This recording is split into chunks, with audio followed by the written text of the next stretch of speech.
At sa tuwing araw na yon ay sumasideline ako sa aming kapitbahay para ipasada ang kanilang tricycle. Nasa ikalawang baitang na ako noon sa kolehiyo. At sa awa naman ng Diyos ay nakakaya pa ng mga magulang ko na mairaos ang pag-aaral ko. Isa nga palang construction worker si Itay. At paminsan-minsan naman ay naglalabada si Inay sa mga kapitbahay naming may kaya sa buhay. Hindi kasi nagkakasya ang sinasahod ni Itay sa pang-araw-araw na gastusin namin. Lalo pat, dalawa kaming nag-aaral ng aking kapatid na si Nelson. Mahirap lang ang buhay namin. Pero kahit na ganon, ay napalaki kami ng maayos ng aming mga magulang. Iminulat nila kaming magkapatid na matutong makontento sa mga bagay na mayroon lang kami at huwag mainggit sa iba. Kaya naman natimo sa isip namin yon ni Nelson. Kung kaya't masaya na kami kahit na ganun lang ang buhay namin. Sa katunayan nga ay nag-iisip pa kaming magkapatid ng paraan para makatulong sa aming mga magulang. At isa na nga doon ang pagsa-sideline ko ng tricycle kila Mang Kanor sa tuwing wala akong pasok. "O Herbert, anak, papasada ka ba ngayon? Ang aga mo yatang gumising." Tanong sa akin ni Inay nang madatnan ako nitong nagluluto na sa kusina. "Opo, Inay. Alam niyo naman pong Sabado ngayon. Sayang naman po kasi yung kikitain ko kung nandito lang ako sa bahay, di ba?" Anya ko naman dito. "O siya, sige. Basta wag mo lang pababayaan ang pag-aaral mo, ha? Alam niyo namang yan lang ang tanging maipapamana namin sa inyong magkapatid." Tugon pa ni Inay. Nang makaluto naman na ako, ay nauna na akong nag-almusal. Dahil plano kong pamasada ng maaga. Pagkatapos kong kumain ay nagpaalam na ako kay Inay upang pumunta na kila Mang Kanor. Subalit pagdating ko sa bahay nito ay hindi ko na siya naabutan pa at tanging ang asawa lang niya ang nandoon. Halos nasa 50 anyos na si Mang Kanor. Pero ang asawa nito ay nasa 30s pa lang. Ayon kasi sa matanda, ay pangalawang asawa na lang niya ang kinakasama ngayon. Sapagkat namatay na raw ang una niyang asawa. Wala namang naging anak si Mang Kanor. Dahil hindi raw sila nabiyayaan ng una niyang asawa. Kaya naman umaasa raw siya na magkakaanak sila ng asawa niya ngayon. Para naman daw kahit papano ay may magmana ng mga pinaghirapan niya. May kaya kasi sa buhay si Mang Kanor. Malaki ang bahay, may sasakyan, at ayon na rin dito ay marami siyang negosyo. Ngunit sa kabila nun ay may kulang pa rin daw sa buhay niya. At iyon nga ay ang pinakaaasam-asam niyang anak. Hindi naman daw siya nawawala ng pag-asa na balang araw ay darating din sa kanila ng asawa niya yon. Lalo na't bata pa ang asawa nito ngayon. "Naku, Herbert, maagang umalis si Kanor ah. Nakausap mo ba siya tungkol sa tricycle na papasadahin mo?" Wika ni Ate Brenda na asawa ni Mang Kanor. "Oo, Ate Brenda. Alam naman niya na mamamasada ako ngayon." Tugon ko rito. "Ganun ba? O siya, sandali lang at hahanapin ko yung susi ng motor. Baka naiwan lang niya sa kwarto namin." Wika pa nito sabay paalam sa akin. Bago naman umalis ay pinapasok muna ako ni Ate Brenda sa loob ng bahay nila. Ayoko na nga sana pang pumasok at sa labas na lang ako maghihintay. Ngunit mapilit naman si Ate Brenda. Kaya wala na rin akong nagawa pa kundi pagbigyan ito. Hindi naman nagtagal ay nagpaalam muna siya sa akin upang pumasok sa kwarto nila para hanapin raw ang susi doon. Naghintay lang naman ako sa sala nila. Ngunit makalipas lang ang ilang minuto ay narinig kong tumatawag na ito at tila nanghihingi ng tulong. Dali-dali ko namang sinundan si Ate Brenda sa kwarto nila. Subalit nagulat ako nang madatnan ko siya doon na nakahandusay sa sahig na tila ba nalaglag sa pagkakaakyat nito. Aray, yung balakang ko! Wika nito. Ano pong nangyari sa inyo, Ate Brenda? Nag-aalala ko namang tanong dito. Nalaglag kasi ako sa upuan habang hinahanap yung susi ng motor. Kadalasan kasi dito sa ibabaw ng aparador nilalagay ni Kanor yung susi eh. Anya naman ito sa akin. Nako, pasensya na po kayo. Nang dahil yata sa akin, nagkaganyan pa kayo. Teka po at bubuhatin ko kayo para mailagay ko kayo sa kama nyo. Magmamagandang loob ko naman rito. Nang buhatin ko naman si Ate Brenda, ay hindi na nakaiwas pa sa aking mata ang suot nito. Noon ko lang din napansin na nakapantulog pa pala ito at mukhang wala pa yatang suot siyang panloob na damit. Pumakat kasi sa manipis nitong suot ang malusog niyang hinaharap. At nang maaninag ko yun, ay tila ba may kung anong init ang tumaloy sa aking ugat. First time kong makaramdam ng ganun. At bilang lalaki, ay alam kong normal lang sa amin yun. Yun nga lang, ay hindi ko akalain na mismong sa asawa pa ni Mang Kanor ako makakaramdam ng ganun. Na halos inako na rin yata. Nang ibaba ko si Ate Brenda sa kama nila, ay aksidente namang nawalan ako ng balanse. Dahilan para mapasubsob ako sa dibdib nito. Hindi ko naman alam ang gagawin noon. Lalo pat nakita ko si Ate Brenda na parang nang-aakit pa. Mabuti na nga lang nung mga sandaling yon ay bigla na lang nag-ring ang cellphone niya. At nang tingnan niya ito, ay si Mang Kanor pala ang tumatawag sa kanya. Nang sagutin yun ni Ate Brenda, ay agad na akong lumabas ng kwarto nila at sa labas na lang ng bahay nila naghintay. Narinig ko namang sinabi ni Ate Brenda sa asawa na nandun ako para makipasada. At pagkatapos nilang mag-usap, ay inabot na sa akin ni Ate Brenda ang susi ng motor. Halos hindi naman ako makatingin dito nang ibigay niya sa akin ang susi. Para kasing may kung anong init na ang pumalot sa akin matapos ang aksidente ang nangyari sa aming dalawa.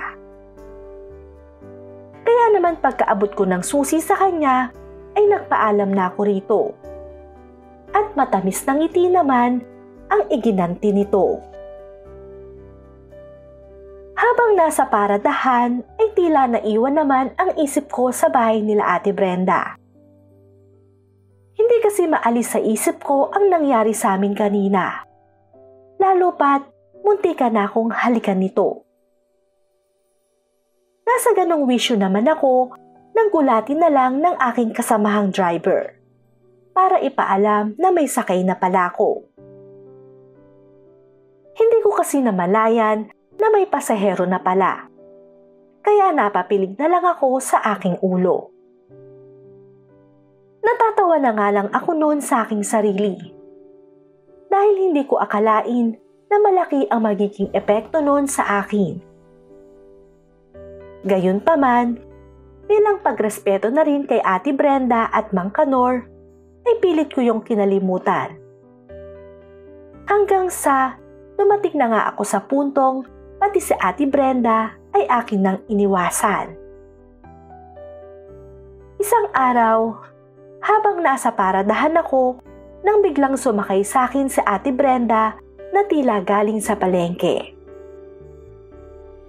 Noong una ay nagulat pa nga ako. Pero hindi ko yun ipinahalata dahil ayokong pag-isipan pa ako nito ng iba.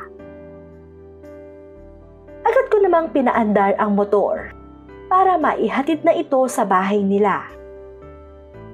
At pagdating doon, ay tinulungan ko pa siyang magbaba ng mga binili niya. Subalit nagulat ako nang mag-request pa itong itiretso ko na raw sa loob nila ang pinamili niya.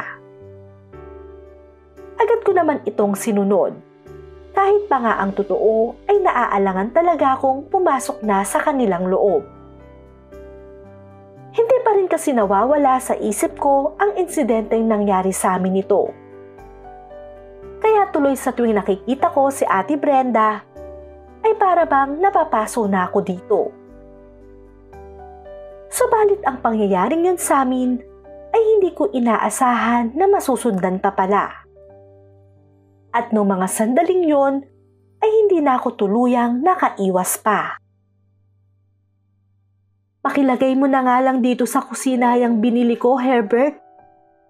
Anya sa akin ni Ate Brenda habang buhat-buhat ko ang plastic na binili niya. Pasensya ka na ha, kung hanggang dito ipinapasok ko pa lahat yan. Wala kasi si Kanor nasa negosyo namin sa Manila. May kailangan daw kasi siyang ayusin doon, kaya mag-isa lang tuloy ako rito. Wika pa sa akin ito na para bang inaakit ako. Ganun po ba? Ayos lang po yun. Handa naman po ako sa ganito bilang driver.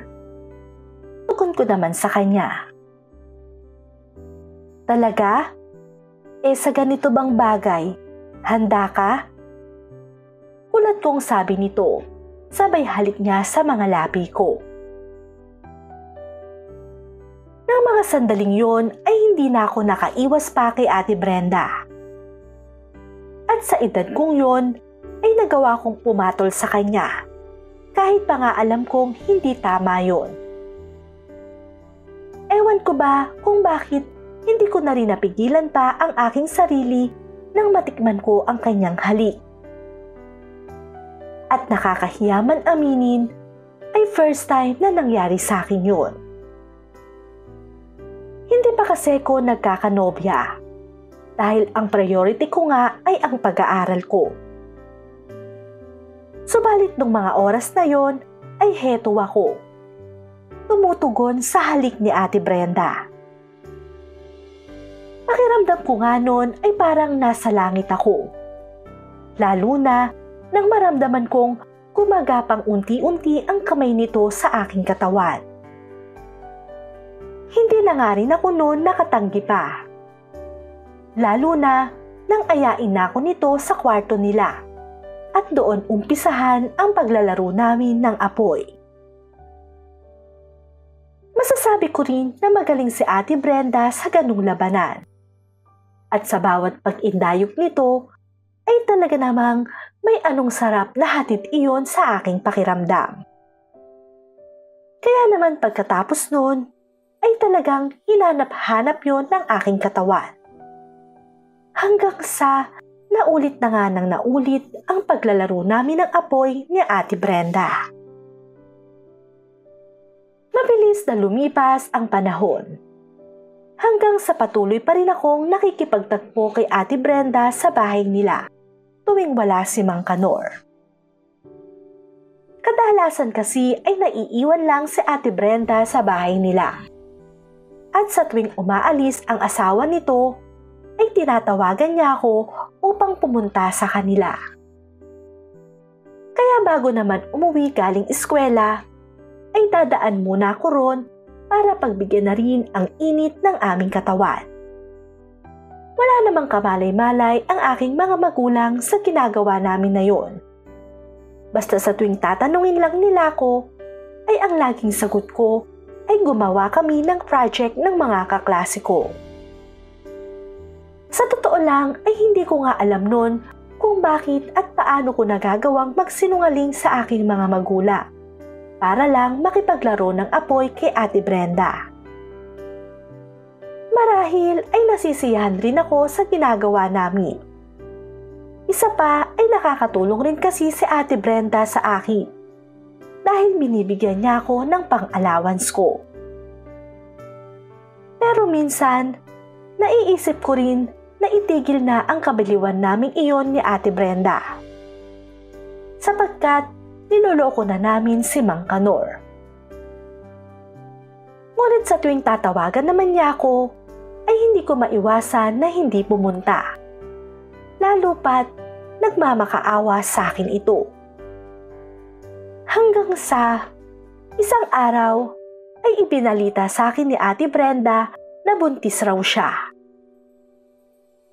Nang kausapin naman niya ako sa bagay na yon, ay hindi ko alam ang aking gagawin. Lalo na't nag-aaral pa ako at may pangarap pang gustong abutin. Kaya nang tanungin niya ako na kung ano raw ba ang balak ko, ay wala ako sa kanyang maisagot. Pero imbes na magalit siya sa akin, ay nauunawaan daw niya ako. Simula naman noon ay hindi na niya ako tinawagan pa. Hanggang sa nabalitaan ko na nga lang na isinama na ito ni Mang Kanor sa Manila. Nang makausap ko naman si Mang Kanor, ay sinabi nito na baka doon na raw silang mag-asawa tumira. Dahil nagdadalang tao na nga raw ang asawa niya. Bakas nga rin sa mukha ni Mang Kanor ang labis na kasiyahan. Sapagkat ang akala pala nito ay sa kanya talaga ang ipinagbubuntis ni Ate Brenda. Ngunit nung mga panahong yon, ay hinayaan ko na lang rin na akuin ni Mang Kanor ang aming anak. Total naman, ay alam kong mas gaganda ang buhay nito sa piling nila. Sa ngayon kasi ay wala pa akong maipagmamalaki. Kaya dapat lang siguro na ipaubaya ko na sa kanila ang aming anak. Alam kong bilang lalaki ay hindi tama ang aking ginawa. Pero ang tanging naisip ko lang kasi noon ay ang kapakanan ng aking anak. Kaya hindi man niya ako makilala balang araw, ang mahalaga ay nasa mabuti siyang kamay. Higit sa lahat ay alam kong hindi siya maghihirap dahil kayang-kayang ibigay ni Mang Kanor ang lahat ng pangangailangan niya. Hanggang dito na lang ang aking kwento. Ang inyong tagapagbahagi, Herbert.